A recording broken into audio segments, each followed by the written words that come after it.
लोग आज हम बताने वाले हैं कि कौन मारा बाजी दोनों गाने में।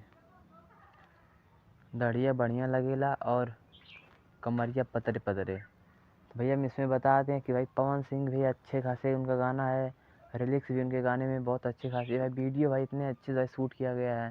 भाई खेसारी लाल यादव का भी गाना कम सुपर डुपर हिट है और पवन सिंह का भी गाना सुपर डुपर हिट है। भाई ऐसे भाई किसी को हम लोग कह नहीं सकते भाई किसका गाना अच्छा नहीं है, किसका गाना नहीं अच्छा है, तो भाई गलत बात है ना।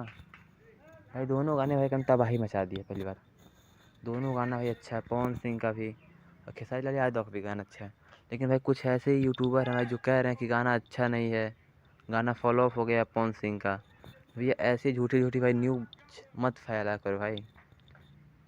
इसके लिए भाई धन्यवाद हम आप सबसे कि आप लोग हमारे वीडियो इतना देखें। भाई पवन सिंह भाई फैंस भाई लाइक शेयर कमेंट करो भाई, खेसारी लाल यादव फैंस भाई तो वीडियो सब्सक्राइब करो।